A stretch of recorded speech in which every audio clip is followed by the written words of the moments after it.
కొన్ని విషయాలు దినమున మనం నేర్చుకొని ఒక సత్యాన్ని మనం గుర్తెరుగుదాము. దేవునికి మహిమ కలుగునుగాక. ప్రతి ఒక్కరు కూడా పరిశుద్ధ గ్రంథమైన బైబిల్ తెరిచినట్టయితే ఎహెజ్కేలు గ్రంథము అందరూ కూడా తీయండి. 38వ అధ్యాయము 16వ వచనాన్ని మూలవచనంగా చదువుకుందాము. అందరూ కూడా తీయండి. ఎహెజ్కేలు గ్రంథము 38వ అధ్యాయం 16వ వచనాన్ని చదువుచున్నాను. మేఘము భూమిని కమ్మునట్లు ఇశ్రాయేలీలకు నా జనుల మీద పడెదరు. అంత్య దినముల యందు అది సంభవించును. అన్ని జనులు నన్ను తెలుసుకొనున్నట్లు నిన్ను బట్టి వారి ఎదుట నన్ను నేను పరిశుద్ధపరచుకొను సమయమున గోగు నేను నా దేశము మీదికి నిన్ను రప్పించెదను. దేవుని పిల్లలారా, చదువుకున్న వచన భాగంలో ప్రవక్త అయినటువంటి ఎహెజ్కేలు గారికి దేవుడు కొన్ని విషయాలు రాబోతున్న సంభవాలను ముందుగానే తెలియజేశాడు. ఈ పరిశుద్ధ గ్రంథమైన బైబిల్ మనము అందరికీ అర్థం కావాలంటే ఇందులో దేవుడు రాయించిన మాటలే తప్ప మరి ఎవరు రాయించిన మాటలు ఇలా రాయబడలేదు. పరిశుద్ధ గ్రంథంలో సృష్టి ఏ విధంగా సృష్టించబడ్డదో రాయబడ్డది, ఈ సృష్టి ఏ విధంగా అంతమైపోతుందో రాయబడ్డది. కనుక సృష్టి ఏ విధంగా ఆరంభమైనది, ఈ సృష్టి ఏ విధంగా అంతము కాబోతుంది అనే విషయాలను దేవుడు ముందుగానే రాయించి పెట్టాడు. కనుకనే మన దేవుడు ఆదియు నేనే అంతము నేనై ఉన్నానన్నాడు. అంటే ఆయనే ఆది, ఆయనే అంతమై ఉన్నాడట. కనుక ఈ భూమిని దేవుడు సృజించినప్పుడు ఈ భూమికి కొంత ఆయుష్కాలాన్ని నియమించి పెట్టాడు. మనుషులకు ఏ విధంగా ఒక ఆయుష్కాలము నియమించి పెట్టాడో ఈ భూమికి కూడా దేవుడు ఒక ఆయుష్కాలాన్ని నియమించి పెట్టాడు. క్రమంగా కాలాల సమయముగా ఒక్కొక్క కాలము మారుతూ వస్తుంది, ఒక్కొక్క తరము గతించిపోతుంది, తరము వెనుక తరం వస్తుంది, కాలం వెనుక కాలం వస్తుంది. ఎన్నో తరాలు మన ముందు గడిచిపోయాయి. ఆ యొక్క తరాలలో ఒక్కొక్క ప్రవక్త ద్వారా ఒక్కొక్క విధముగా సంభవించబోయే సంభవాలను ముందుగానే దేవుడు మనకి ఇందులో రాయించి పెట్టాడు. కనుక ఏమి జరుగుతుంది ప్రపంచమంతా, ఏమైపోతుంది ప్రపంచము అంటే ఈ ప్రపంచంలో జరగబోయే అల్లకల్లవలు ఏ విధంగా ఉంటాయో ముందుగానే ఈ పరిశుద్ధ గ్రంథంలో రాయబడి ఉన్నది. దేవుడు ముందుగానే రాయించి పెట్టాడు. అది తెలుసుకొని మనము జాగ్రత్త పడేవారంగా ఉండాలి. అది తెలుసుకొని మనం చాలా పరిశుద్ధమైన ప్రవక్తన కలిగి ఉండే వారంగా ఉండాలి. ఎందుకు నువ్వు తెలుసుకోవాలి అంటే నీకు జ్ఞానము, రేపు జరగబోతున్న సంభవాలను ముందే నువ్వు తెలుసుకొని ఉంటే నీవు సిద్ధపాటు కలిగి ఉంటావు. దేవుని రాకడ అతి సమీపం ఉన్నదని, దేవుని యొక్క నియమించినటువంటి ఈ యొక్క భూమి మీద జరగబోయే విపత్తులన్నీ నువ్వు తెలుసుకొని ఉంటే నా దేవుని రాకడ ఇంక అతి సమీపమైంది అని జాగ్రత్త కలిగి పరిశుద్ధముగా ప్రవర్తనతో భక్తితో మనం ఆయన రాకడ కొరకు ఎదురు చూసే వారముగా ఉండబోతున్నాం. దేవునికి స్తోత్రం కలుగునుగాక. కనుక చదువుకున్న వచన భాగంలో ఈ ఎహెజ్కేలు ప్రవక్తకు దేవుడు అనేక విషయాలు తెలియజేశాడు. ఆ తెలియజేసిన విషయాలలో ఈ 38వ అధ్యాయం 16వ వచనంలో మేఘము భూమిని కమ్మునట్లు ఇశ్రాయేలీలకు నా జనుల మీద పడెదరు అన్నాడు. మొదటిగా మేఘము, ఆకాశంలో మేఘము కనబడుతుంది. ఆ మేఘం వచ్చి ఎలాగూ మొత్తం కమ్మేసినప్పుడు భూమి అంతా ఎలా చీకటి అవుతుందో ఈ యొక్క అంత్య దినాలలో, చివరి దినాలలో జరగబోతున్న కొన్ని యుద్ధాల గురించి దేవుడు ముందుగానే రాయించి పెట్టాడు. ఎవరి గురించి చెబుతున్నాడు అని అంటే ఒక దేశం గురించి ఇక్కడ ఒక మాటని తెలియజేశాడు. ఆ దేశం ఏ దేశము? ఇశ్రాయేలు దేశము. ఈ ఇశ్రాయేలు దేశాన్ని గురించి ఎందుకు దేవుడు అంతగా మనతో మాట్లాడుతున్నాడు అని అంటే దేవునికి ఈ భూమి మీద ఎన్నో దేశాలు ఉన్నాయి. ఈ భూమి మీద 7 ఖండాలలో అనేక దేశాలు ఉన్నాయి. ఈ దేశాల్లో చాలా ప్రాముఖ్యమైన 2 దేశాలను గురించి క్లుప్తంగా ఈ పరిశుద్ధ గ్రంథంలో ఎక్కువగా రాయబడ్డది. రెండు దేశాల గురించి. మొదటిది దేవుడుకు కోరుకున్నటువంటి దేశము యెరూషలేము. దేవునికి స్తోత్రం కలుగును గాక. తర్వాత ఈ భూమి మీద ఇంకొకడు ఉన్నాడు. ఎవడు వాడు? సాతానుడు. సాతాను కూడా ఒక దేశం ఉన్నది ప్రత్యేకంగా. ఆ దేశం పేరు బబులోను. బబులోన్ అనేదేమో సాతానుకు నిలయముగా చేసుకున్నాడు ఈ భూమి మీద. దేవుడేమో ఇశ్రాయేలైన యెరూషలేమును కోరుకున్నాడు. కనుక యెరూషలేము, ఇశ్రాయేలులు దేవుని ప్రజలు. కనుక ఇప్పుడు యావత్ ప్రపంచంలో ఉన్నటువంటి అన్ని దేశాల దృష్టి యెరూషలేము మీద ఉంది, ఇశ్రాయేలు మీదనే ఉంది. మొన్న ఒక వ్యక్తి ఒక ప్రకటన చేస్తున్నాడు, ప్రపంచ పటములో ఇశ్రాయేలును లేకుండా తుడిచి వేస్తానని సవాలు విసిరాడు. కానీ ఈరోజు యెరూషలేమును చూసి, ఇశ్రాయేలును చూసి యావత్ ప్రపంచ దేశాలన్నీ కూడా గజగజ వణుకుతున్నాయి. కారణం ఏంటిదంటే దేవుడు వారి పక్షమున ఉండి యుద్ధము చేయగలగబోతున్నాడు. దేవునికి స్తోత్రం కలుగును గాక. ఎందుకు దేవుడు ఇశ్రాయేలును కోరుకున్నాడు? ఇశ్రాయేలు నాడు అబ్రహాముతో దేవుడు వాగ్దానం చేసిన పాలు తేనెలు ప్రవహించే దేశం అన్నాడు. ఆ ఇశ్రాయేల్లోనే యెరూషలేము పరిశుద్ధ పట్టణంలో దేవుని మందిరమును సొలొమోను ద్వారా గొప్పగా కట్టించుకున్నాడు. అది దేవునికి నిలయముగా చేసుకున్నాడు.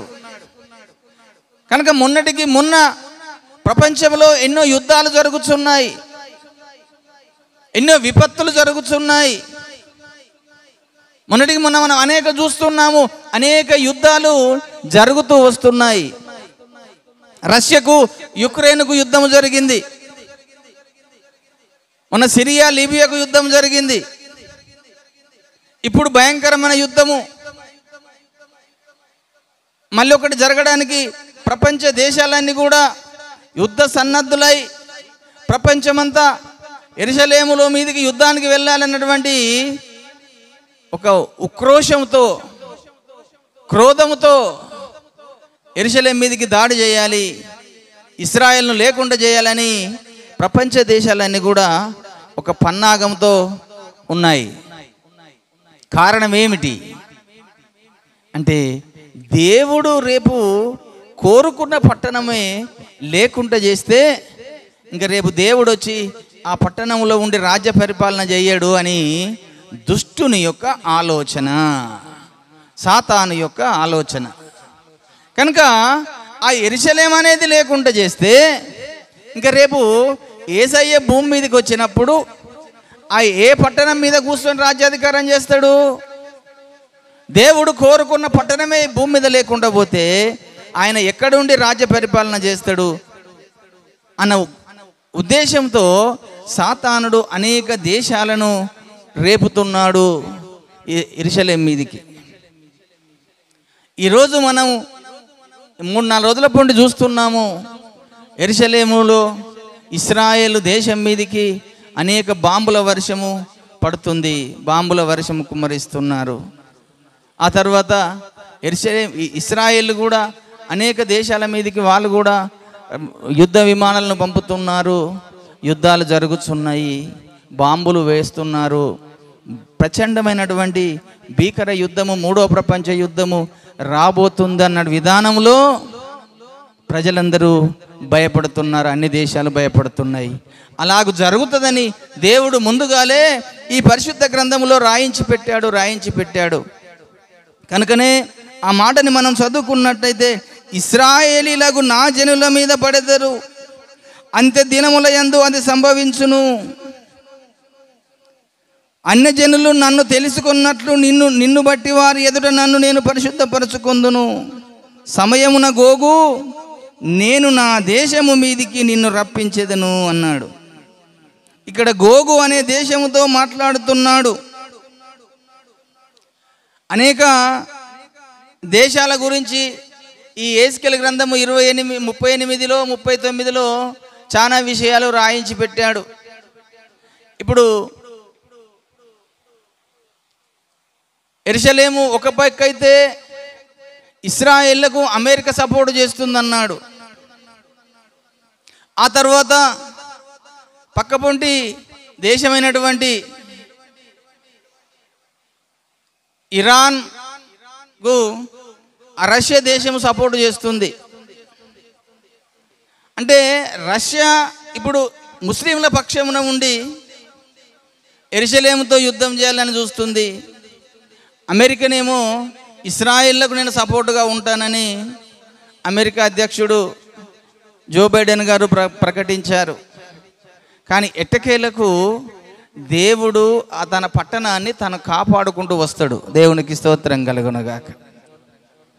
దేవుడు ఎందుకు ఆ పట్టణము కాపాడుకుంటూ వస్తాడంటే దానికి ఒక ప్రవచనము లూకా సువార్త 1వ అధ్యాయములో, లూకా సువార్త 1వ అధ్యాయంలో ఒక మాట ముందుగాలే రాయించి చెప్పాడు మరియమ్మతోటి. ఆ మరియమ్మ ఈ భూమి మీద ఉండగా యేసు ప్రభు భూమి మీదకి రాక మునుపు, గర్భము ధరించక మునుపు దేవదూత వచ్చి మరియమ్మతో ఒక మాట చెప్తుందమ్మా, నీవు ధన్యురాలవు, నీ గర్భమున సర్వోన్నతుడైన దేవుడు జన్మించబోతున్నాడు అని అన్నాడు. 29వ వచనం చదువుచున్నాను, లేదా 20 చదువుతున్నా. ఆ దూత లోపలికి వచ్చి ఆమెను చూసి, దయాప్రాప్తురాలా, నీకు శుభము, ప్రభువు నీకు తోడై ఉన్నాడని చెప్పాను. ఆమె ఆ మాటకు బహుగా తొందరపడి ఈ శుభవచనం ఏమిటో అని ఆలోచించుకొనుచుండగా దూత, మరియా, భయపడకము, దేవుని వలన నీవు కృప పొందితివి. ఇదిగో నీవు గర్భము ధరించి కుమారుని కని ఆయనకు యేసు అను పేరు పెట్టుదువు. ఆయన గొప్పవాడై సర్వోన్నతుని కుమారుడు అనబడును. ప్రభువైన దేవుడు ఆయన తండ్రి అయిన దావీదు సింహాసనమును ఆయనకిచ్చును అన్నాడు. దేవునికి స్తోత్రం కలుగునుగాక. ప్రభువైన దేవుడు ఆయన దావీదు సింహాసనమునకు ఆయనకిస్తాడట. ఎవరికి? పుట్టబోతున్న శిశువుకు. ఈ శిశువు ఎవరు? యేసు ప్రభు. యేసు ప్రభు శిశువు దావీదు సింహాసనం మీద కూర్చొని రాజ్య పరిపాలన చేయాలి. ఇప్పుడు దావీదు సింహాసనం ఎక్కడ వేసుకొని పరిపాలన చేశాడు అంటే యెరూషలేములోనే. దావీదు రాజుగా ఉండి అంతకుముందు ఇశ్రాయేలు ఐగుప్తుల నుంచి విడిపించబడి ఎర్ర సముద్రాన్ని దాటి కనాను దేశం చేరుకున్న తర్వాత వారు మాకు రాజు కావాలంటే మొట్టమొదటిసారిగా దేవుడు వారికి సౌలును రాజుగా నియమించాడు. ఆ సౌలు దేవుని దృష్టికి వ్యతిరేకంగా నడుచుకొని దేవుని మాటకు లోబడకుండా దేవుని మాటను తృణీకరించి తన ఇష్టం వచ్చినట్టు చేసినప్పుడు దేవుడు సౌలును పక్కకు పెట్టేశాడు. తన స్థానంలో దావీదును ఏర్పాటు చేసుకొని దావీదును రాజుగా చేసి ఇశ్రాయేలు మీద, యెరూషలేం మీద ఆయన రాజుగా నియమించాడు. ఆ నియమించడానికి 1 సమూయేలు గ్రంథము 24వ అధ్యాయము 20వ వచనం చూసినట్టయితే 1 సమూయేలు గ్రంథము 24వ అధ్యాయము 20వ వచనం చదువుచున్నాను. నిశ్చయముగా నీవు రాజు వగుదువనియు ఇశ్రాయేల్ రాజ్యము నీకు స్థిరపరచబడుననియు నాకు తెలియను అన్నాడు. దేవునికి స్తోత్రం కలుగునుగాక. ఎవరు చెబుతున్నారు ఈ మాట? సౌలు చెబుతున్నాడు దావీదుతో, అయ్యా దావీదు, నీవు నిశ్చయముగా ఇశ్రాయేళ్లకు రాజు అవుతావు, ఇశ్రాయేళ్ల మీద నువ్వు కూర్చుంటావు, రాజ్య పరిపాలన చేస్తావు అని ఈ యెరూషలేములో ఇశ్రాయేళ్ల మీద దావీదును దేవుడు రాజుగా నియమించి పెట్టాడు. ఏ యెరూషలేములోనైతే దావీదు సింహాసనం మీద కూర్చొని రాజ్య పరిపాలన చేశాడో ఆ దావీదు సింహాసనం మీద యేసు ప్రభుని కూర్చుంటాడని గాబ్రియేలు దూత వచ్చి మరియమ్మకు చెప్పుతుంది, అమ్మా నువ్వేం తొందరపడకు, నీకు పుట్టబోయే శిశువు పరిశుద్ధుడు, సర్వోన్నతుడైన దేవుని కుమారుడు అనబడును. అతడు దావీదు సింహాసనం మీద కూర్చొని యుగ యుగములు వేలును అన్నాడు. యేసు ప్రభు శరీరధారిగా వచ్చినప్పుడు దావీదు సింహాసనం మీద కూర్చోలేదు, రాజుగా ఆయన కూర్చోలేదు. ఆయన వచ్చిన పని అప్పుడు శరీరధారిగా వచ్చినప్పుడు ఆయన 33.5 సంవత్సరాలు జీవించాడు, చనిపోయాడు, లేచాడు, తిరిగి ఆరోహణమై ఆయన ఈ భూమి మీద నుంచి అందరు చూస్తుండగానే పరలోకమునకు వెళ్ళిపోయాడు. పరలోకమునకు వెళ్ళిపోయిన యేసు ప్రభు మళ్ళీ తిరిగి భూమి మీదకి వస్తానని ఆయన వెళ్ళిపోతున్న సమయంలో 2 మనుషులు వచ్చి ఇశ్రాయేల్ ప్రజలకు ఆ మాటను తెలియజేశారు. చూడండి, అపోస్తుల కార్యం 1వ అధ్యాయం 9వ వచనంలో, అపోస్తుల కార్యములు 1వ అధ్యాయం 9వ వచనంలో ఈ మాట రాయబడి ఉన్నది.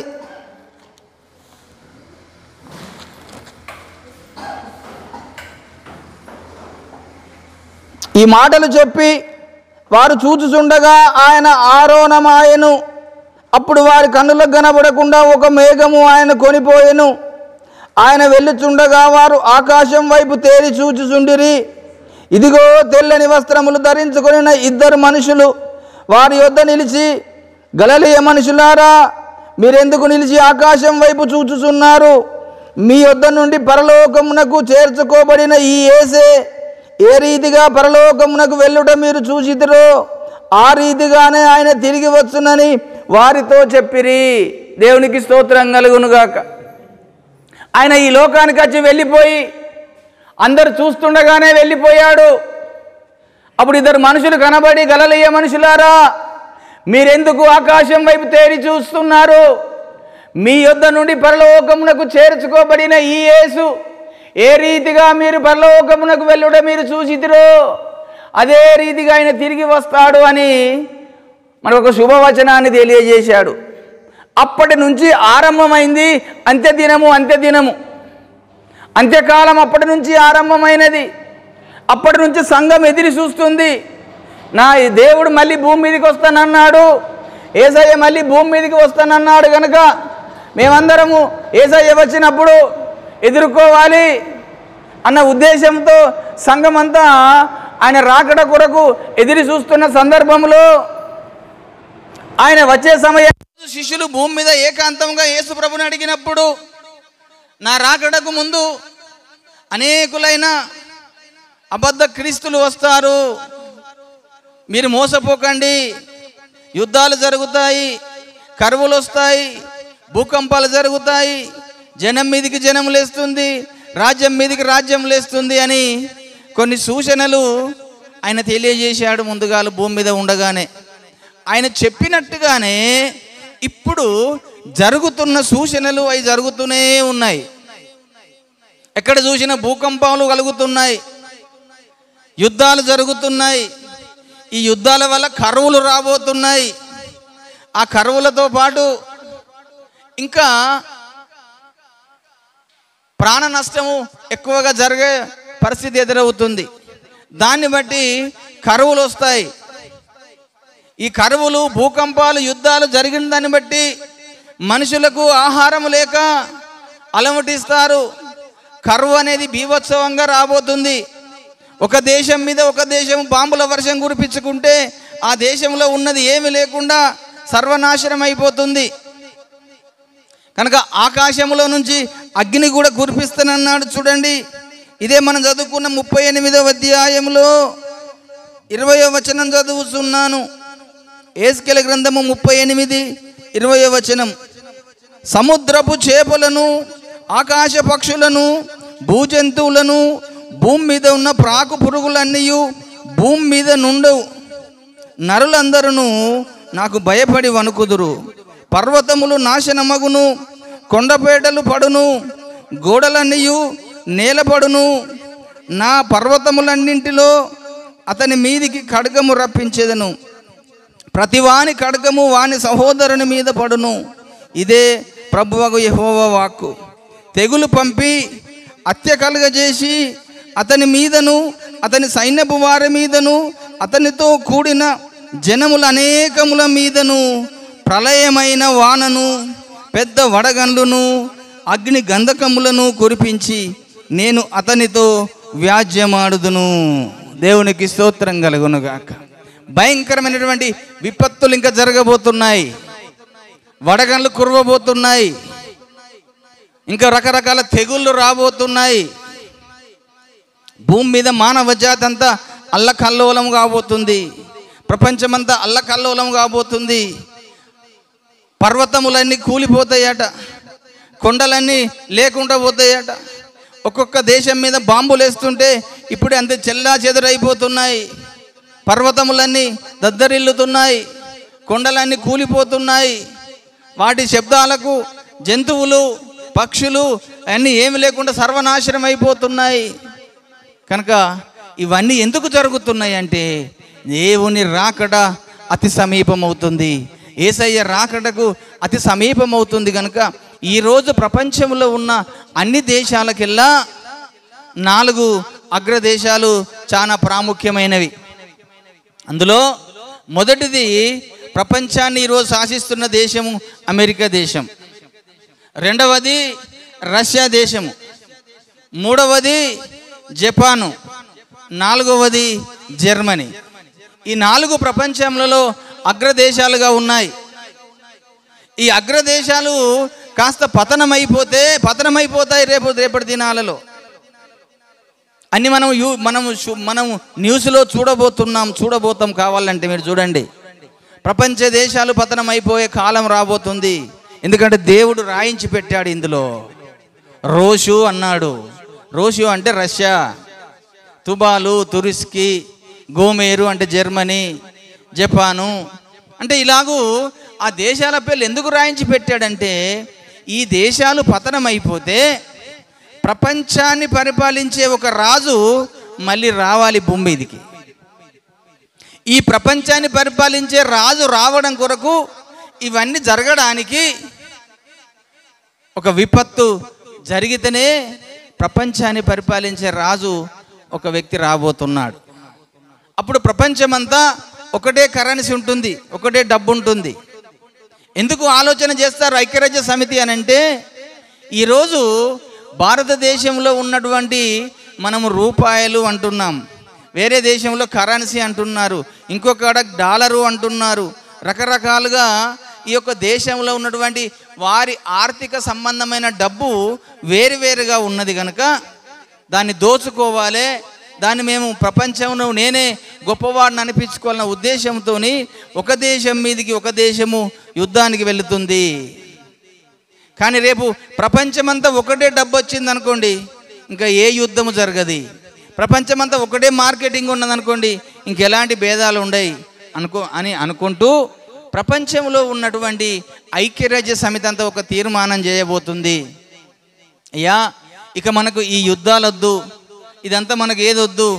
ఒక దేశం యుద్ధానికి పోకుండా మనందరము ఒకటిగా ఉండాలంటే మనకందరికీ రాజు ఒక్కడే ఉండాలి. ఆ ఒక్క రాజునే ఎన్నుకొని ఆ ఒక్క ప్రపంచాన్ని పరిపాలించే ఒక రాజు పరిపాలన కింద మనం అందరం ఉంటే ఇంక మనకు ఎలాంటి యుద్ధాలు జరగాయన్న ఉద్దేశంతో వారొక తీర్మానానికి రాబోతుంది ఐక్యరాజ్య సమితి. కనుక దాని కొరకు రంగము సిద్ధం కాబోతుంది. యేసుప్రభు చెప్పినట్టుగా మొదటిగా నాశనకరమైన ఒక వ్యక్తి రావాలి అని. దాని గురించిన 2 మాటలు మనకు మత్తయి సువార్త 24వ అధ్యాయంలో ఒక మాట కనబడుతుంది. అందరు తీయండి. 4వ వచనము మత్తయి సువార్త 24:4లో ఒక మాట కనబడుతుంది. యేసు వారితో ఇట్లా నేను ఎవడును మిమ్మును మోసపరచకుండా చూసుకొనుడి. అనేకులు నా పేరట వచ్చి నేనే క్రీస్తునని చెప్పి పలువురిని మోసపరిచెదరు అన్నాడు. ఇదే మాటని ప్రకటన గ్రంథం 6వ అధ్యాయంలో ఒక తెల్లని గుర్రము కనబడుతుంది. ఆ గుర్రం మీద ఒక వ్యక్తి జయించుచూ వస్తున్నాడట. అక్కడ ఆ వచనము దానికి జవాబుగానే ఈ ప్రకటన గ్రంథం 6వ అధ్యాయంలో ఈ మొదటి ముద్ర విప్పినప్పుడు కనబడుతున్న వ్యక్తిని చూయిస్తున్నాడు.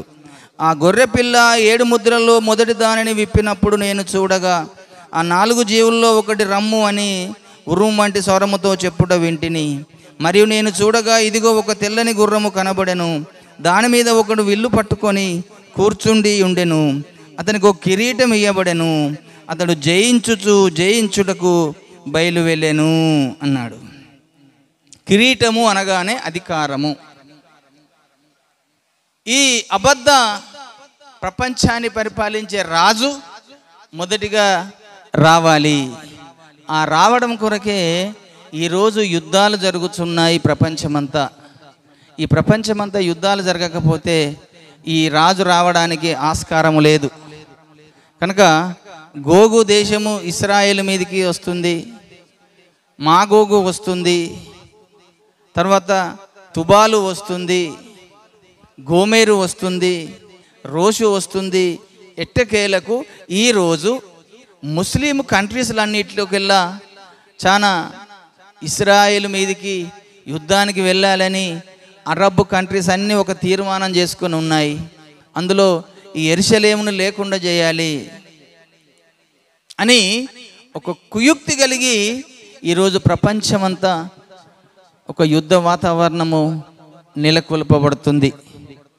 ఆలోచన చేయాలి. ఇవన్నీ జరుగుతున్నాయంటే మనం తెలుసుకోవలసిన సత్యం ఏంటిదంటే మన దేవుడు త్వరగా ఇక భూమి మీదకి రాబోతున్నాడు అని తెలుసుకొని జాగ్రత్త పడి ఉండాలి. ప్రపంచ యుద్ధము, 3వ ప్రపంచ యుద్ధం అని చాలామంది ఇప్పుడు ఆ యూట్యూబ్లో పెడుతున్నారు. ప్రపంచమంతా 3వ యుద్ధం రాబోతుంది. దాన్ని బట్టి జరిగే విపత్తులు ఎంతంటే ప్రాణ నష్టము, జన నష్టము, తర్వాత ఉన్న లావాదేవీలన్నీ నష్టమైపోతుంది. ఆర్థిక వ్యవస్థ మీద బాగా దెబ్బతింటుంది.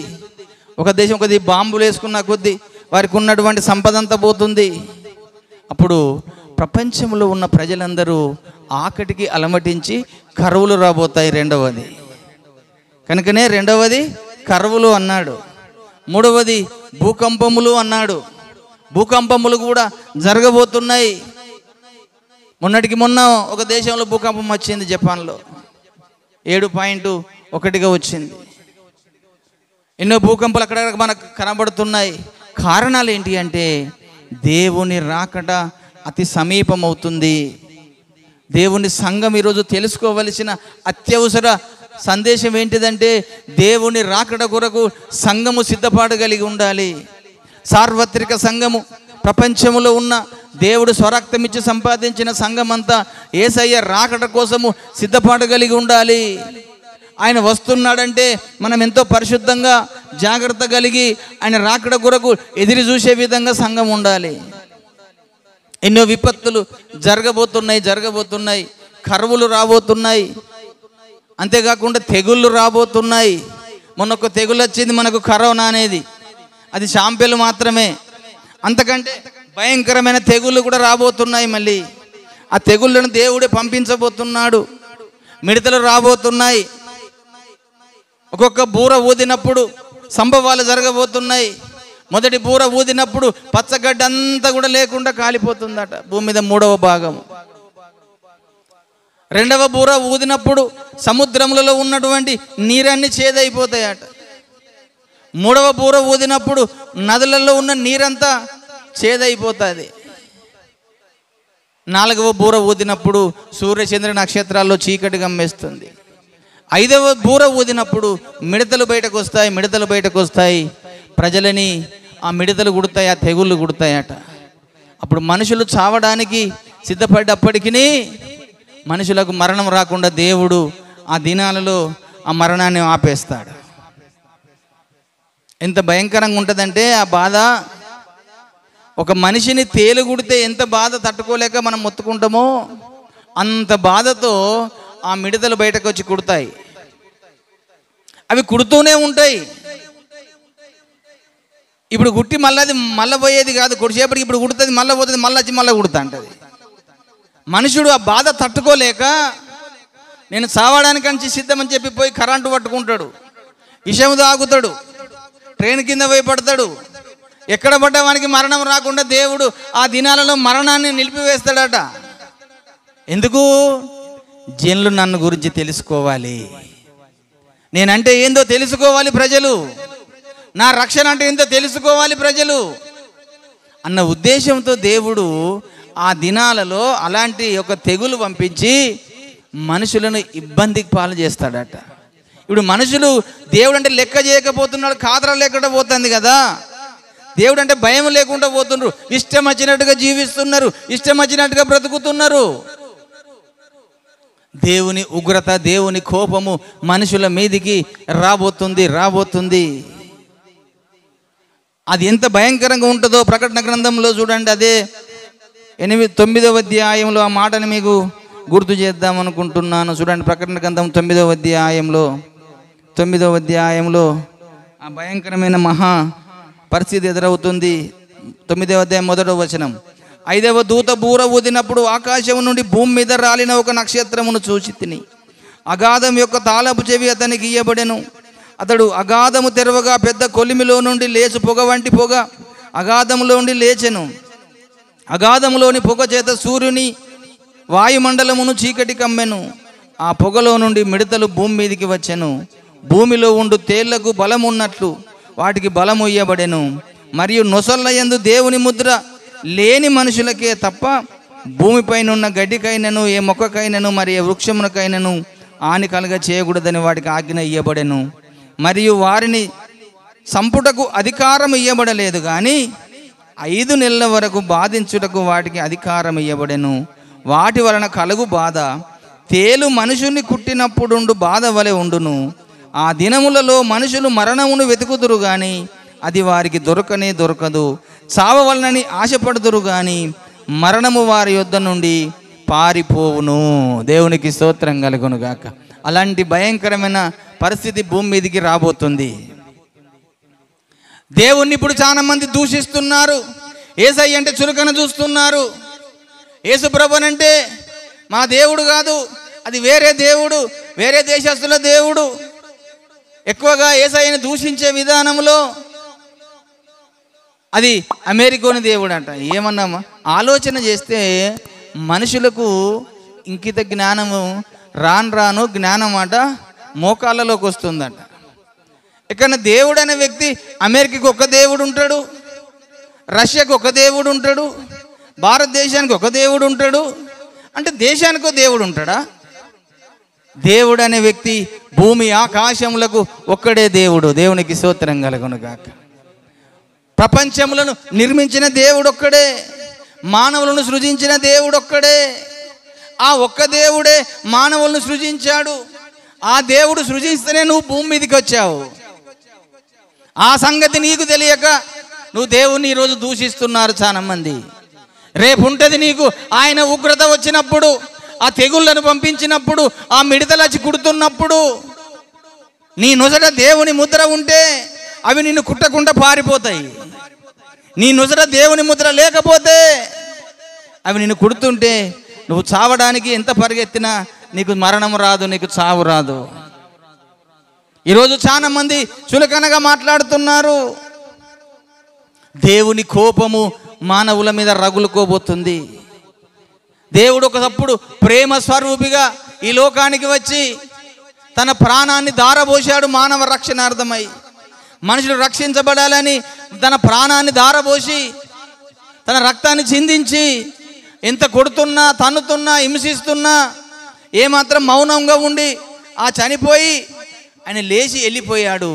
ఇప్పుడు ఇంకా శాంతంగా రావడం లేదు దేవుడు. అతను ఉగ్రుడుగా వస్తున్నాడు, క్రోధంతో వస్తున్నాడు, ఆయన కోపంతో వస్తున్నాడు. ఆయన కోపించగా పర్వతములు గజగజలు అడుగుతున్నాయట. దేవుని కోపమునకు తట్టుకునే వారెవరూ లేరు. ఈరోజు దేవుడన్నా దేవుని బిడ్డలన్నా చులకను చూసి దేవుని బిడ్డలని హింసలు చేస్తున్నారు, కొడుతున్నారేమో అనుకుంటున్నారేమో. రేపటి దినమందు వారికి ఏర్పడుతుంది దేవుని ఉగ్రత అంటే ఏంటిదో, దేవుని కోపం అంటే ఏంటిదో. కనుక దేవుని సంగమా, దేవుని బిడ్డలారా, యుద్ధాలు జరుగుతున్నాయంటే ప్రపంచమంతా అల్లకల్లోలం కాబోతుంది. కరువులు రాబోతున్నాయి, తెగుళ్ళు రాబోతున్నాయి, భూకంపాలు రాబోతున్నాయి, జనం మీదికి జనం లేస్తుంది. ప్రపంచమంతా అల్లకల్లోలమయ్యే పరిస్థితి ఎదురవుతుంది. కారణం ఏంటిదంటే దేవుడు ఈ భూమి మీదకి వచ్చే సమయము ఆసన్నమవుతుంది. దేవునికి స్తోత్రం కలుగును గాక. యేసయ్య మళ్ళీ తిరిగి భూమి మీదకి రావడానికి సమయం ఆసన్నమవుతుంది. ప్రపంచ రాజు ఒక రాజు ఈ భూమి మీదకి రావడానికి సమయం ఆసన్నమవుతుంది. ఇది దేవుని పట్టణమైనటువంటి యెరూషలేము మీదకి జరుగుతున్న దాడి. మరి ఇంకొక పట్టణం ఉన్నది, బబులోను సామ్రాజ్యము. అది సాతానుకు నిలయముగా చేసుకొని వాడు అక్కడ నుంచి వాని కార్యకలాపాలన్నీ ప్రపంచవ్యాప్తంగా జరిగిస్తున్నాడు. సాతాను యొక్క పట్టణము బబులోను. బబులోను వాని పట్టణాన్ని కూడా దేవుడు లేకుండా చేయడం కూడా రాబోతున్నాడు. దేవునికి స్తోత్రం కలుగును గాక. వాని పట్టణాన్ని నాశనం చేయడానికి రాబోతున్నాడు. వాని భూమి మీద లేకుండా చేయడం కూడా రాబోతున్నాడు.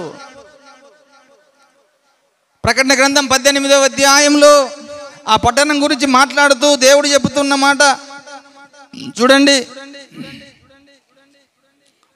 18వ అధ్యాయము మొదటి నుంచి చదువుతున్నాను. అటు తరువాత మహా అధికారం గల వేరొక దూత పరలోకముల నుండి దిగివచ్చుట చూసి తిని. అతని మహిమ చేత భూమి ప్రకాశించెను. అతడు గొప్ప స్వరముతో ఆర్భాటించిట్లనెను, మహాబబులోను కూలిపోయెను, అది దయ్యములకు నివాస స్థలమును, ప్రతి అపవిత్రాత్మకు ఉనికి పట్టును, అపవిత్రమును అసహ్యమునైన ప్రతి పక్షికి ఉనికి పట్టును ఆయను. ఏలయనగా సమస్తమైన జనములను మహోద్రేకముతో కూడిన దాని వ్యభిచార మద్యము తాగి పడిపోయిరి. భూరాజులు దానితో వ్యభిచరించిరి. భూలోకమందలి వర్తకులు దాని సుఖభోగముల వలన ధనవంతులైరి. మరియు ఇంకొక స్వరం పరలోకము నుండి ఇలాగూ చెప్పగా వింటిని, నా ప్రజలారా, మీరు దాని పాపములలో పాలివారు కాకుండానట్లు, దాని తెగుళ్లలో ఏదియు మీకు ప్రాప్తించకుండానట్లు దాన్ని విడిచి రండి. దాని పాపములను ఆకాశమునంటుచున్నవి, దాని నేరములను దేవుడు జ్ఞాపకం చేసుకొని ఉన్నాడు. అది ఇచ్చిన ప్రకారము దానికి ఇయ్యుడి, దాని క్రియల చొప్పున దానికి రెట్టింపు చేయుడి. అది కలిపిన పాత్రలో దాని కొరకు రెండంతలు కలిపి పెట్టుడి అని దేవుడు ఆ పట్టణం గురించి మాట్లాడుతున్నాడు. మహాబబులోను కూలిపోయెను. భూలోకములో ఉన్న రాజులందరూ దానితో వ్యభిచార మద్యములో పాలిపోయారట. భూరాజులందరినీ అది వ్యభిచార మద్యములోకి లాక్కెళ్ళింది. రాజులు సైతం దానిలో పడిపోతున్నారు. భూరాజులు దానితో వ్యభిచరిస్తున్నారు. అంటే అర్థం ఏంటిదంటే, అది ఈ భూమి మీద మనుషులందరికీ ఆశ చూపి, వ్యభిచారం అనగానే ఈ లోక సంబంధమైన వ్యభిచారంతో పోల్చకండి. ఇక్కడ ఆత్మీయ అర్థము. ధనము కూడా వ్యభిచారమేనట. సుఖభోగాలు అనుభవించడానికి ధనము, డబ్బు కూడా వ్యభిచారంతో పోల్చి చెబుతున్నాడు దేవుడు. మన కొలసి పత్రిక 3వ అధ్యాయంలో ఆ పౌలు గారు రాస్తారు ఆ మాట చూడండి ఒకసారి.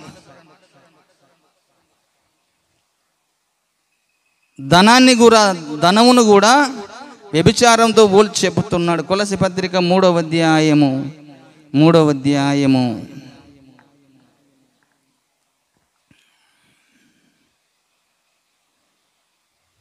చూడండి 5వ వచనం. కావున భూమి మీద ఉన్న మీ అవయములను అనగా జారత్వమును, అపవిత్రతను, కామతురతను, దురాశను, విగ్రహారాధనైన ధనాపేక్షతో చంపివేయుడి అన్నాడు. విగ్రహారాధనైన ధనాపేక్ష. ఈ ధనాపేక్షే వ్యభిచారంతో పోల్చి చెబుతున్నాడు. కనుక అది ప్రజలందరినీ దాని ధన వ్యామోహంల కిందికి తీసుకెళ్తుంది. ఆశ చూపిస్తుంది, ధనాశ చూపిస్తుంది. ఈ భూమి మీద ఉన్న ప్రతి మనుషుడు ధనము కొరకు అది ఏం చేయడానికి సిద్ధంగా ఉన్నాడు. దాని పాపాలన్నీ దేవుడు జ్ఞాపకం చేసుకున్నాడట. దాని నేరములన్నీ జ్ఞాపకం చేసుకున్నాడు. దాని పాపములన్నీ ఆకాశమునకు ఎత్తైన దేవుని సముఖములకు చేరాయట. కనుక దాన్ని కూడా నాశనం చేయడం కొరకు యేసయ్య భూమి మీదకి రాబోతున్నాడు. దేవునికి స్తోత్రం కలుగునుగాక. అటు సాతాను సింహాసనమైనటువంటి బబులోను సామ్రాజ్యాన్ని, బబులోను దేశాన్ని పూర్తిగా నాశనం చేయడానికి యేసయ్య రాబోతున్నాడు. దేవుని ప్రజలని రక్షించుకోవడం కొరకు యేసయ్య రాబోతున్నాడు. దేవుని యొక్క ప్రవచన వాక్కు నెరవేరినట్లుగా దావీదు సింహాసనం మీద కూర్చొని ఆయన 1000 సంవత్సరములు భూమి మీద రాజ్య పరిపాలన చేయడం కొరకు రాబోతున్నాడు. ఆయన వచ్చే సమయానికి ఈ విపత్తులన్నీ జరగవలసినవి జరుగుచున్నవి. కనుక అంత్య దినంలో ఉన్నాము, చివరి దినాలలో ఉన్నాము. దేవుని రాకడకు కనిపెట్టుకొనుచు ఈ విషయాలన్నీ తెలుసుకొని అవి జరుగుతుంటే మనకు భయపడకుండా దిగులు పడకుండా జాగ్రత్తగా ఏ విధంగా ఉండాలంటే, నా దేవుడు భూమి మీదకి వచ్చే సమయము ఆసన్నమైనది, నేను నా ప్రభుతో కూడా ఏకమైతే పోతున్నాము, నా ప్రభువు నాతో కూడా ఉండబోతున్నాడు, నా దేవునితో నేను కలిసి ఉండబోతున్నాము, ఆయన నేను కలిసి ఈ భూమి మీద 1000 ఏళ్ళ పరిపాలన, రాజ్య పరిపాలన, నీతి పరిపాలన చేయబోతున్నాము అన్న సంతోషంతో మనము ఆయన వైపు ఎదురు చూస్తూ ఉండాలి సంఘము. దేవునికి స్తోత్రం కలుగునుగాక. ఆయనతో కలిసి మనం 1000 ఏళ్ళు ఈ భూమి మీద రాజ్య పరిపాలన చేయబోతున్నాం. యెరూషలేములో దావీదు సింహాసనం మీద యేసయ్య కూర్చుంటే మనము ఈ భూమి మీద ఉన్నటువంటి అన్ని దేశాల మీద, అన్ని ప్రాంతాల మీద మనం ఒక రాజులుగా ఉండబోతాం, అధికారులుగా ఉండబోతాం. మన దేవుడు రాజులకు రాజు అన్నాడు కదా. ఆయన మన దేవుని పేరు ఏంటిదట? మొన్న వాక్యం అని చెప్పుకున్నాం, గుర్తుందా? కానీ ఇప్పుడు మన దేవుడు రాజులకు రాజు, ప్రభువులకు ప్రభు అయి ఉన్నాడట. దేవునికి స్తోత్రం కలుగునుగాక. ప్రకటన గ్రంథం 19వ అధ్యాయము ఆ వచన భాగం కూడా మీకు గుర్తు చేస్తున్నాను, చూడండి. 19వ అధ్యాయము 16వ వచనం.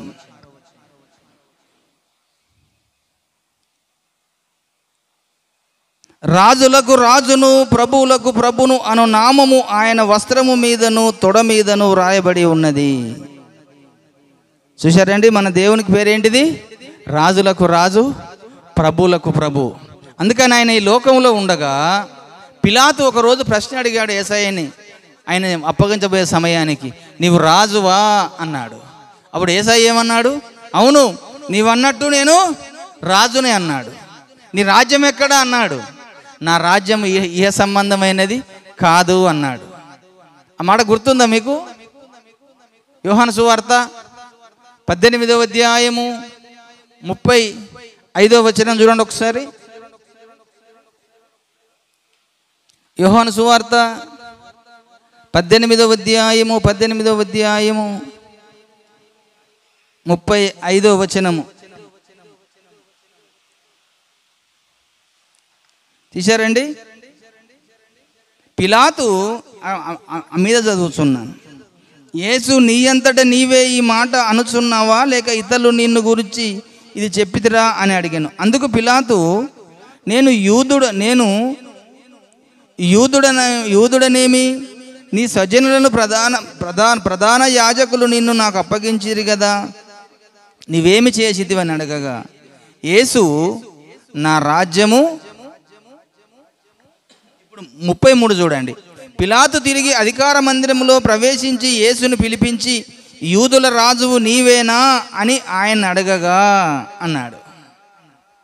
యూదుల రాజువు నీవేనా అని పిలాతు అడుగుతున్నాడట. అప్పుడు యేసేమన్నాడు? నీవు అన్నట్టే అన్నాడు. నీ రాజ్యం ఎక్కడా? నా రాజ్యం ఈ లోక సంబంధమైనది కాదంటాడు. మళ్ళీ కింద చూడండి. అందుకు పిలాతు, నేను యూదుడనేమి, నీ సజనులు ప్రధాన యాజకులు నాకు అప్పగించితిరి కదా, నీవేమి చేసితివని అడగగా, నా రాజ్యము ఈ లోక సంబంధమైనది కాదు. నా రాజ్యము లోక సంబంధమైనదైతే నేను యూదులకు అప్పగింపబడకుండానట్లు నా సేవకులు పోరాడుదురు, కానీ నా రాజ్యము ఇహ సంబంధమైనది కాదనెను. అందుకు పిలాతు, నీవు రాజువా అని ఆయన అడగగా, యేసు, నీవన్నట్టు నేను రాజునే. దేవునికి స్తోత్రం కలుగునుగాక. నీవన్నట్టు నేను రాజునే. మన యేసు రాజు, రాజులకు రాజు, ప్రభువులకు ప్రభువు. కనుక ఇంతవరకు ఈ భూమి మీద ఎంతో మంది రాజులు రాజ్య పరిపాలన చేసుకుంటూ వచ్చిండ్రు. భూమి పుట్టినది మొదలుకొని ఈ భూమి మీద అనేక రాజులు రాజ్య పరిపాలన చేసుకుంటూ వచ్చారు. కానీ ఏ రాజ్య పరిపాలనలో నీతి లేదు, న్యాయం లేదు, సత్యము లేదు. కానీ మన యేసయ్య రేపు 1000 ఏళ్ళ పరిపాలన జరిగిస్తున్నప్పుడు అందులో నీతి ఉంటుంది. దేవునికి స్తోత్రం కలుగునుగాక. సత్యం ఉంటుంది. దేవునికి స్తోత్రం కలుగునుగాక. న్యాయం ఉంటుంది. దేవునికి స్తోత్రం కలుగునుగాక. అందుకే నా కింద చెప్తాడు చూడండి అండ 38వ వచనములో, నీవు అన్నట్టు నేను రాజునే, సత్యమును గూర్చి సాక్ష్యం ఇచ్చుటకు నేను పుట్టి తిని, ఇందు నిమిత్తమే ఈ లోకమునకు వచ్చి తిని, సత్య సంబంధి అయిన ప్రతివాడును నా మాట వినున నేను. అందుకు పిలాతు, సత్యం అనగా ఏమి అని ఆయనతో చెప్పాను. దేవునికి స్తోత్రం కలుగును గాక. యేసయ్య సింహాసనంకి రేపు యెరూషలేములో యేసయ్య సింహాసనం మీద కూర్చున్నప్పుడు ఆయన సింహాసనమునకు 2 ఆధారం కనబడతాయట. ఇటొక్కటి ఇటొకటి కనబడుతుందట. ఏంటిది? ఏం కనబడుతుంది ఆ సింహాసనంకు? నీతి న్యాయములు అని కనబడతాయట. దేవునికి స్తోత్రం కలుగును గాక. 97వ కీర్తన ఇప్పుడు తీయండి, 2వ వచనంలో చూడండి ఆ వచన భాగం ఏం కనబడుతుందో. 97వ కీర్తన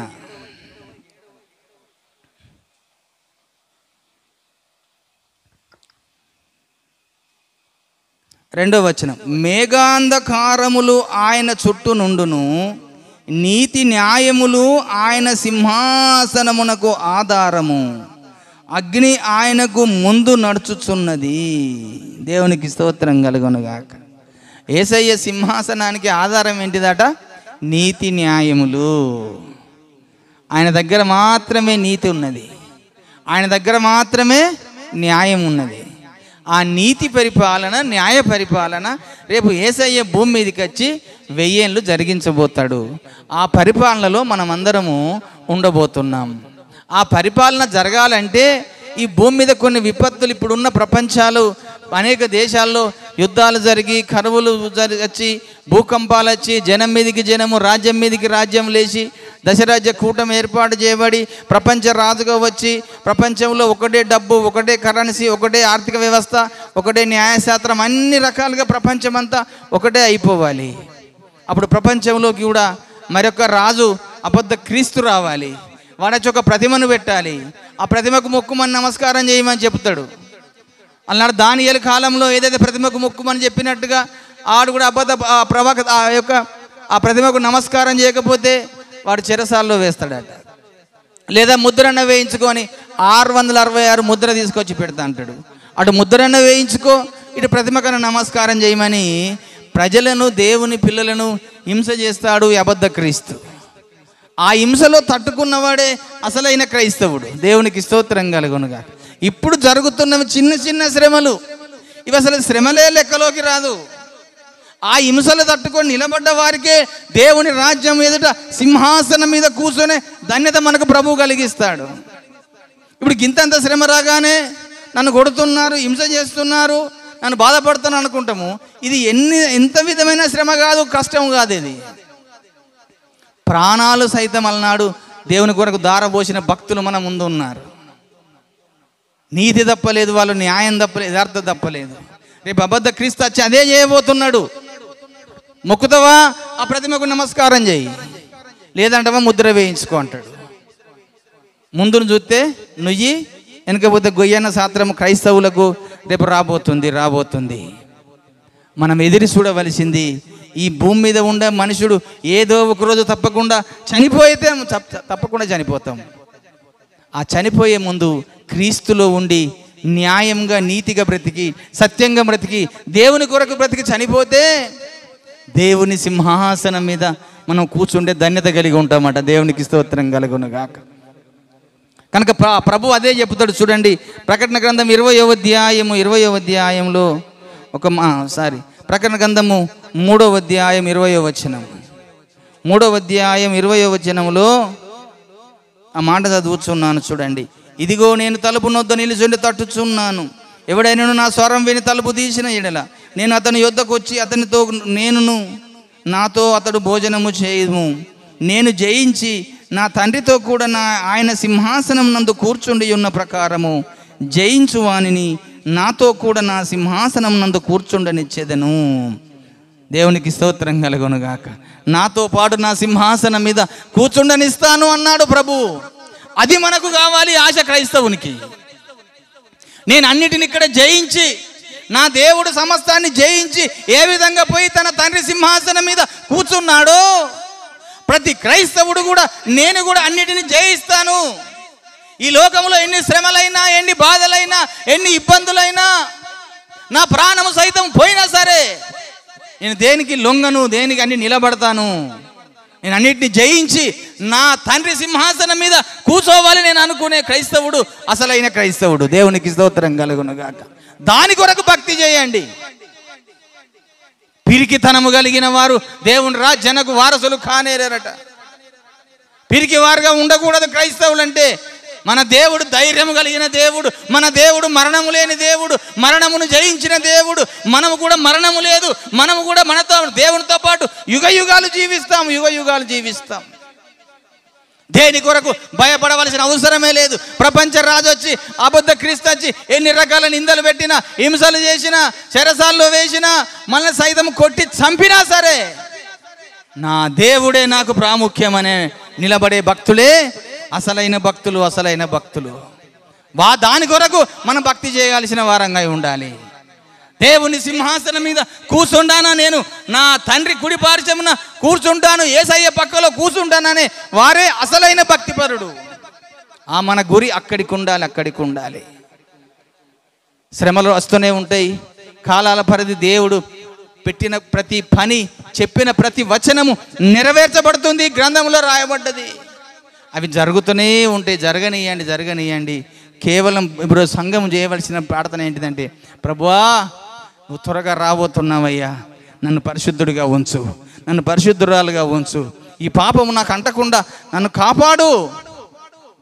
నేను నీ కొరకు, నీ దగ్గర నేను ఉండడం కొరకు ఈ లోకంలో ఎన్ని శ్రమలైనా అనుభవిస్తాను, ఎన్ని బాధలైనా అనుభవిస్తాను, ఎన్ని ఇబ్బందులైనా పడతానయ్యా, కానీ నాకు నీ కుడి పార్శ్వమున కూర్చుండే ధన్యత నాకు కావాలి. నీ సింహాసనం మీద నేను నీ పక్కలో కూర్చుండే ధన్యత నాకు కావాలని ఎదురు చూసే క్రైస్తవుడే నిజమైన క్రైస్తవుడు. దాని కొరకు నిలబడాలి సంఘం ఈరోజు.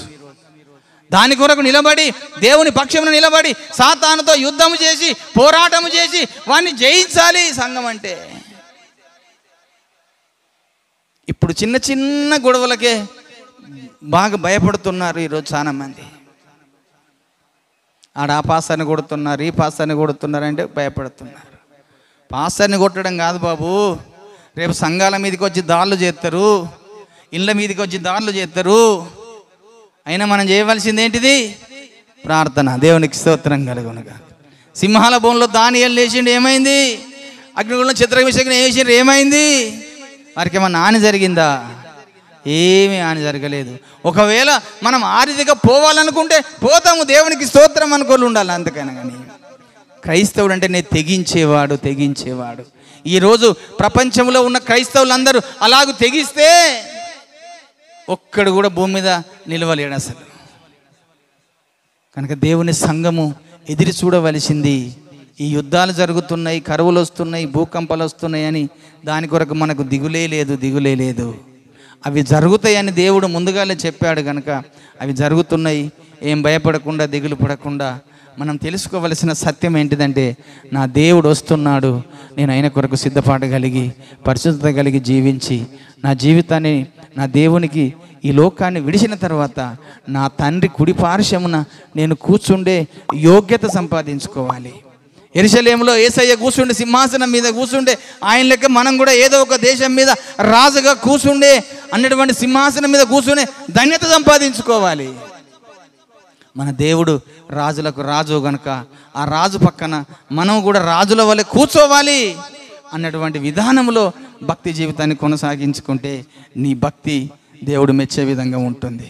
దాని కొరకు సిద్ధపడగలిగి ముందుకు సాగుదాం. ఈ కొద్ది మాటలు దేవుడు దీవించునుగాక. ప్రార్థన చేసుకుందాం.